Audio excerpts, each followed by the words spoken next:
Hi guys, welcome back to the vlog. Thanks for joining me. Today we have a Q&A type vlog.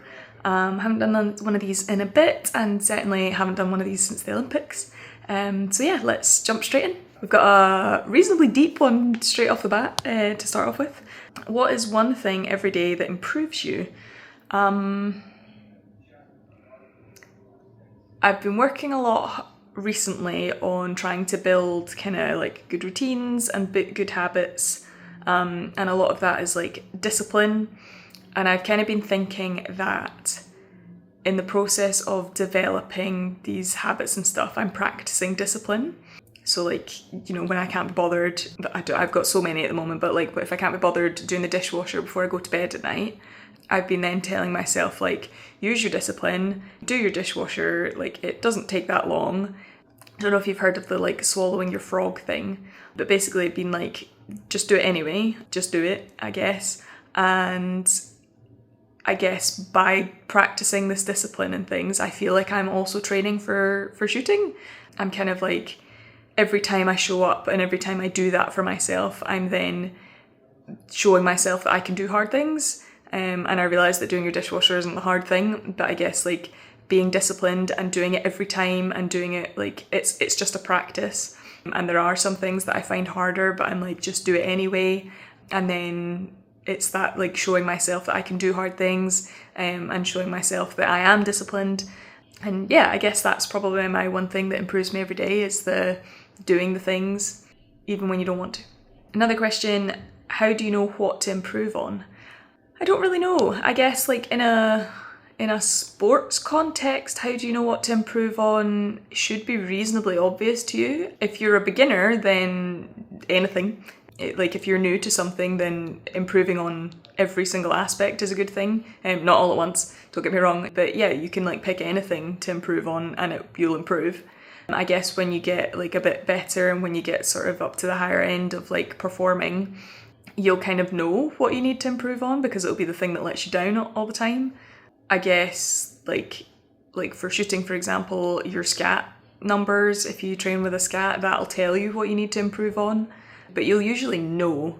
And if it's not in like a sport context, if it's just for life in general, I feel like you'll also know, because it'll be the thing that bugs you about yourself. It'll be the thing that you're like, oh, I wish I was more whatever. And like that'll be the thing that you should improve on. I say that, little caveat, I don't mean like how you look.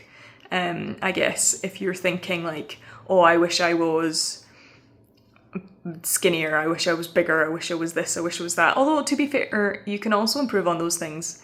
But yeah, I guess like, I wish I had a rounder face, or I wish I had a slimmer face. You can't really change that. So I guess the thing that you need to improve on in cases like that would be accepting yourself and being happy in your own skin, I suppose. I've got a wee snack with me.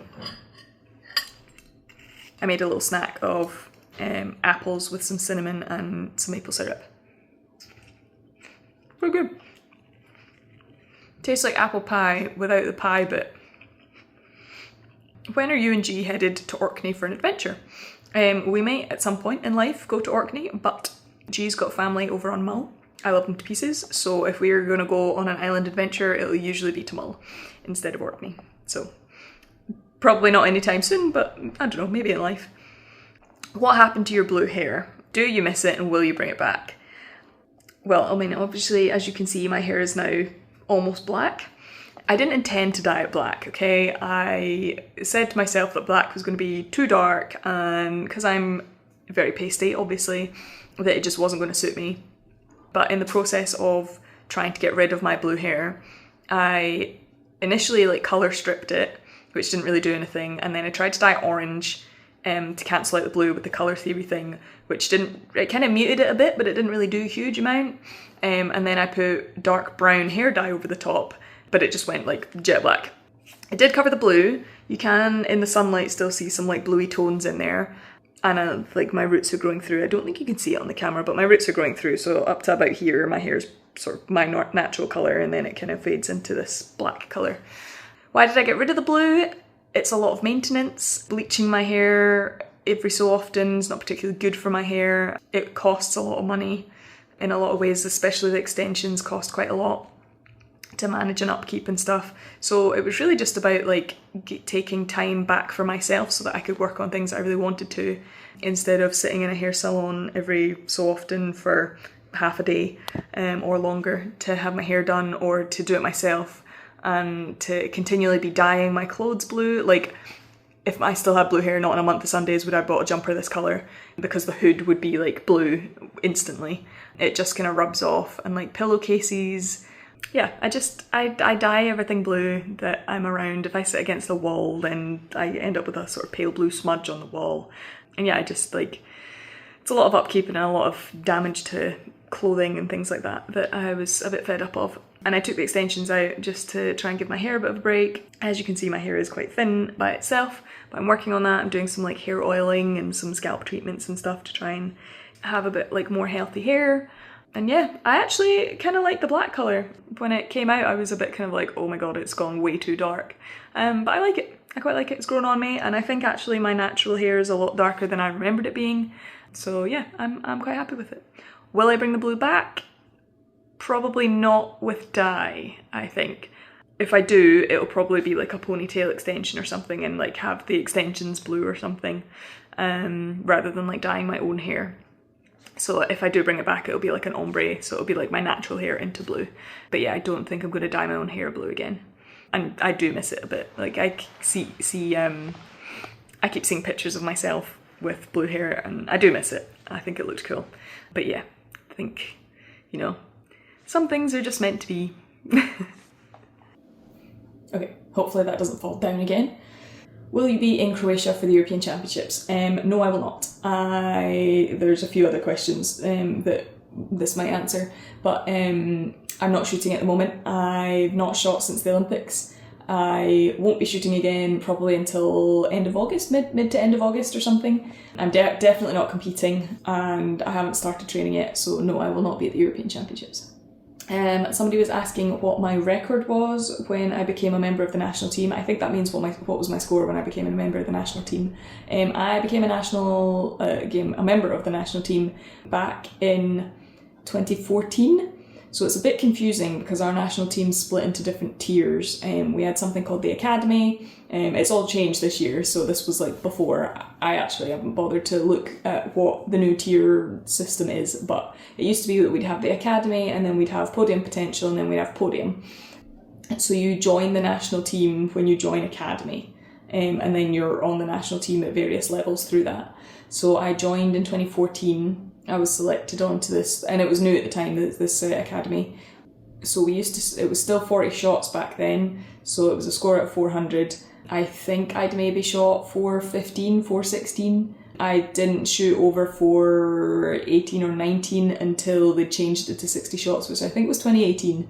So yeah, I got on with, I think it was about 415 or something like that. I don't actually remember, but I'd only been shooting for like 2 years before I got put on that. Maybe not even 2 years, I think, before I joined the national squad. Yes, somebody else was asking if I'm shooting just now or if I'm totally like off shooting. I am totally off shooting. I'm not doing any shooting training at all, at least not with a rifle. Like I said earlier, I think a lot of the sort of, well, it's not even training. A lot of the gym training I'm doing now is going to help with the shooting later on, and I think a lot of the cardio stuff is going to help with shooting later on. I'm not really viewing it as training for shooting. I'm viewing it as training for life. But yeah, I feel like I'm doing quite a lot of mental training without really thinking about it, I suppose.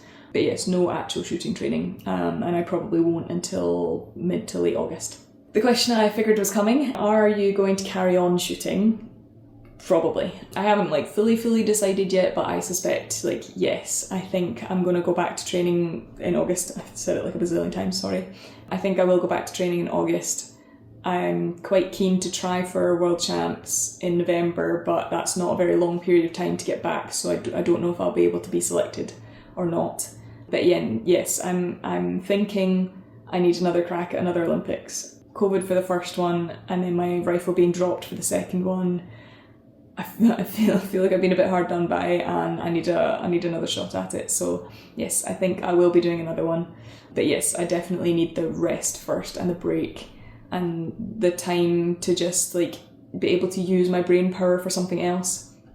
I think when I'm shooting, when I'm training, all of my brain power goes towards that, and it's really difficult to then create any like habits or routines or anything. It takes so much mental load, I guess, and discipline to develop those habits and things, that I was just like totally unable to do it while I was shooting, because I was using all of that discipline for shooting. So I think taking this break, developing those habits and routines and things now, so that they're automatic by the time I go back to training, that's the idea. And yeah, just like doing some other things. Hopefully I'll get a job, earn a bit more money. I'm doing a lot of like the pipe band stuff. I'm doing competition season with the pipe band, which I absolutely love. I really missed that. Just like doing some other things, spending some time with G and my family. And yeah, just like, you know, living life. Break feels good. Break feels good. Yeah, it is nice. I guess I feel a little bit like agitated, I suppose, to get back to shooting. Like the H&N Cup's just been on, and I had a bit of like FOMO seeing people shooting at the H&N. That was a bit kind of like, oh, kind of wishing I was still shooting, but at the same time, I've been at home for a prolonged period of time. I'm developing these good habits and good routines. Like I actually feel like I've got capacity in my brain to think about other things and to do other things. I'm doing this diet thing, and that's another question later on, but I'm doing this diet thing, which I would never have been able to do if I was still travelling or competing or anything. So yeah, I think the break is really good, and it's giving me an opportunity to do a lot of stuff that I wanted to be able to do that I just didn't have capacity for. How is Ducky? Ducky's good. He's a little tripper. He's getting on fine. If you don't know who Ducky is, just go look at my Instagram. You'll find out pretty quickly who Ducky is. But yes, he's fine and as cuddly and fluffy as ever. How do events like the Olympics affect your relationships and life plans? I mean, I touched a wee bit on that, I suppose, already. It's just, you put so much of your mental load towards that. I really struggle to then like do anything else, I suppose. Every decision you make is based on the impact it'll then have on your Olympics or whatever. I stopped drinking for ages. I'm not like a huge drinker anyway, but like if you're at a wedding or like a family social gathering, like Christmas time, not being able to have like a little glass of wine or whatever, it shouldn't be a big issue, but socially it can be. And there's some people out there will like stop being friends with you if you're not somebody who can drink with them. But yeah, like every decision being made because of that one thing then makes it like you almost resent it eventually, because like you're like, oh, I'd love to go on like a skiing holiday or a snowboarding holiday, but I can't because the risk of injury is way too high. And like loads of people go on skiing holidays and don't get injured, but there's a risk, so you end up not doing the thing because there's a risk, and then yeah, you just end up resenting that.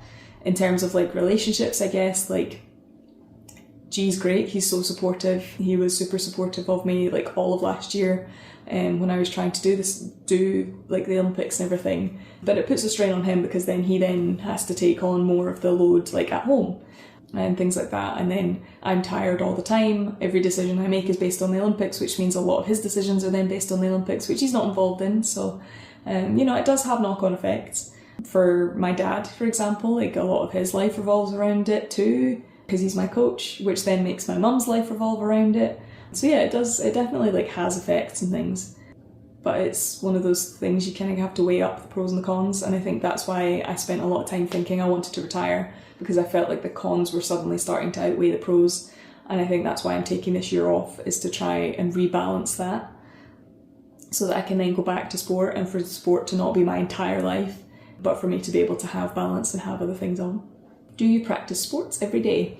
I'm going to guess that means do you practice shooting every day? When I'm training, I usually train 4 or 5 days a week.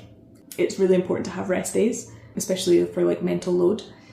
Do I do gym stuff every day? Not quite. So I do Monday, Wednesday, Friday strength sessions, Tuesday, Thursday, Saturday or Sunday run sessions, and then the other day is like a rest recovery day. But I do something almost every day, yeah. When did I start shooting? I started prone shooting when I was at school, when I was about 14, I think. And then I'd shot full bore for a long time. when I was at school, our school team was like a full bore team, so I shot small bore and full bore at school. And then in my second last year of school, I think my end of my 5th year, it's going to confuse people, but in Scottish high schools, you've got Form 1 to 6 rather than, I guess, in English high schools, it continues year 8 to 13, I think it is. So yes, in my 5th year of high school, when I was about 16, after Jen had been at the London Olympics, I started shooting air rifle then, and then got quite serious in my last year of school when I was 17, 18. So I started air rifle shooting, I guess, at around 16, 17. Yeah, I think that's right. And then 3P I started in 2015. At the end of 2015 I started shooting 3P, so I would have been 19 at that point. What do you look forward to the most about training? Have you got a specific routine, position, distance, etc.? I'm going to assume again that that means shooting. I think it comes and goes, to be honest, because a lot of the time I really enjoy air rifle. I find air rifle the most mindful of all the disciplines. It's the most technical, I feel, but it's the one that's like most up to you and your brain, I suppose. So I really enjoy shooting a rifle. I like kneeling, especially now that I'm pretty good at it. Prone I hate. I've always hated prone. I've got better at it and it is a bit easier, but it hurts my shoulders, so it's not my favourite position at all. And standing, I definitely have a love-hate relationship with standing. Standing used to be my best position and used to be the one that would like carry me until I learned to shoot kneeling better. And I could always like rely on my standing to be much better. But I don't think I've improved since then, and everybody else has. Standing's just a bit of a pain. That was obviously the thing that went wrong at the Olympics. But yeah, standing's just love-hate. When it goes well, obviously I love it, and when it goes badly, I'm like, why? So, gym training wise, I don't know if that was like asked in the question, I suppose. But I just really love like strength training, especially legs. I just really enjoy leg training, especially. Running, I'm really enjoying like being able to run now, which is my fave, and I'm really excited to get back on my bike. I had to bring them in. I don't know if most of you know, but we had a huge Storm Eowyn, I think it was called, across the UK the other day. Yeah, like we got a red weather warning, which we never have, and everybody's phones like started freaking out with the sort of push warnings you get. The only time I've ever had one of those was in America, but it happened here and it gave me the fright of my life. But we ended up moving my bikes inside just because of the storm or whatever. And as I was like moving them in and moving them back out again, I was just like, I miss my bike. So I miss my bike, and I'm really keen to try to start like swimming lessons and stuff. So maybe I'll be a triathlete at the next Olympics, who knows? What's a goal you're working on this year? I have lots of goals this year. I think that like developing discipline and good habits and good routines and, you know, doing the whole balanced thing. Yeah, I think those are definitely goals I have. I'd like to run a 5k at some point this year. Hopefully my running lets me do that, but yeah, I want to run a 5k. I'm doing this diet thing, that's a goal, I suppose. I got a couple of other bits and pieces, like get a job is a goal, I suppose. Yeah, I've got a few different things. How's the AIP diet going? Not great, honestly. I kind of hate it. I'm on this is the start of week 4, so that's 3 weeks down. I think 3 weeks probably to go. It's like 30 to 90 days is your sort of like standard, but I figured I would go for 6 weeks and see if I noticed any changes by 6 weeks, then I might continue for the extra 3. But at the moment we're 3 weeks in, I haven't noticed any difference other than being way more hungry. So yeah, I don't know, the bloating's not really got much better. I've still got like the occasional pain here and there. So yeah, I don't know if I've noticed much of a difference with it. It'd be a lot easier to do if I had noticed a positive difference. But yeah, I miss pasta, I miss cheese. I keep seeing the chocolate from Christmas that's in the fridge and really wanting to eat that. And yeah, it's been very frustrating. I think I mentioned it last week, but I was talking about like the calorie count at the start of last week. I just was not eating enough calories, which really made it a lot worse, to be fair. But like since I kind of made that better, it was a lot better. But yeah, it's really frustrating and it's very monotonous. I've eaten sweet potato every day for the last like 3 weeks, and I really like sweet potato, but I'm kind of over it.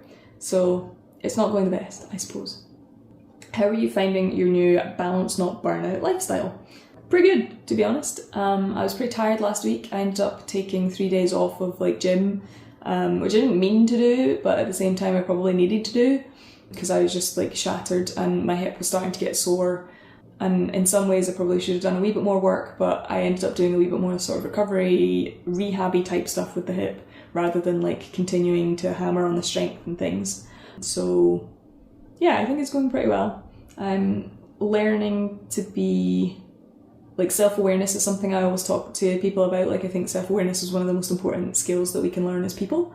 I'm developing the self-awareness to know and to understand when I'm being lazy and when I'm giving myself grace. And there is a difference, and developing the self-awareness to know the difference is super important. And my last question is quite a doozy. I really struggle with setbacks in my life. You've obviously suffered one of the biggest with what happened at the Olympics. How do you bounce back from something like that? Yeah, setbacks kind of suck, but they're inevitable in life, I suppose.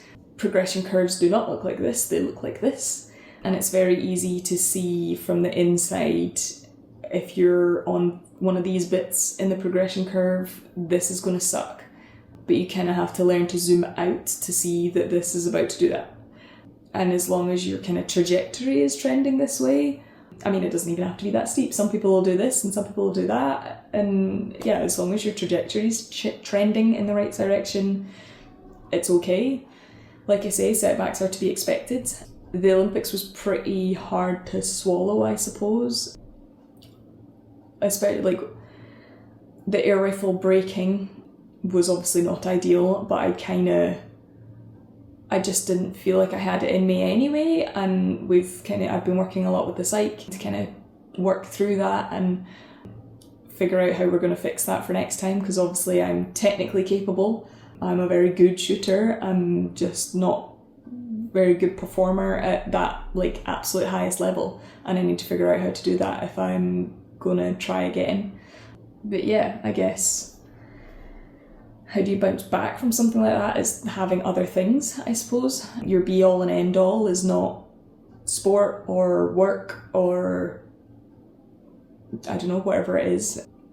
I guess you can hear a lot about like one door closes so another one can open, and hearing all of these sort of positive things is not always the easiest to hear, because, you know, you feel crappy because you just had your setback. But in some ways it is like one opportunity. If you don't get that opportunity, it hurts, and it's good to accept that and to like feel your feelings. But yeah, I guess seeing it as then, okay, what's another opportunity that's now open to me that maybe wasn't before?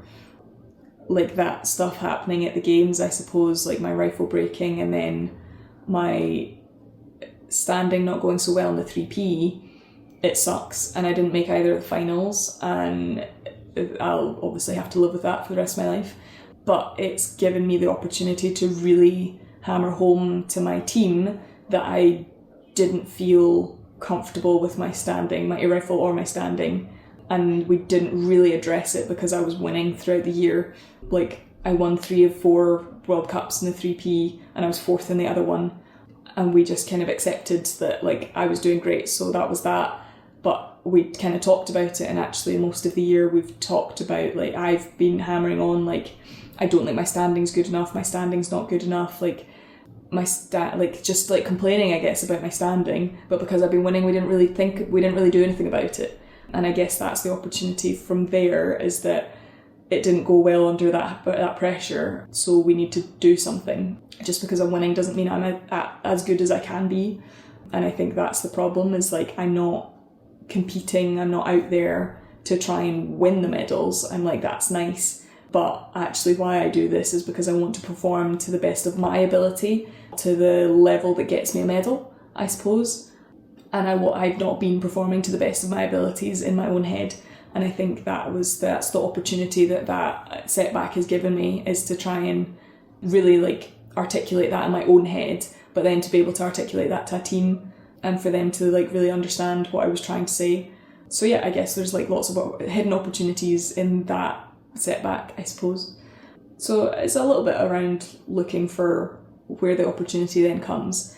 But yeah, I guess you kind of gotta feel your feels If you have a setback, it's going to hurt. You're going to be disappointed. That's okay, and that's fine. But then it's, okay, well, how do I use this to move on, I suppose. I hope that helps. I really hope you guys enjoyed this video. I hope you got something out of it. If you have any more questions or anything, please feel free to put them in the comments or whatever. I try to get back to everybody. It might take me a little while, but I do try to get back to everybody. So yeah, thank you so much for watching. If you're keen on more content, rather than these just weekly videos, I'm over on Instagram, posting there a bit more regularly. And yeah, if you enjoyed the video, please give it a thumbs up, and if you've not subscribed, please subscribe. And yeah, I'll see you next week. Thanks, bye!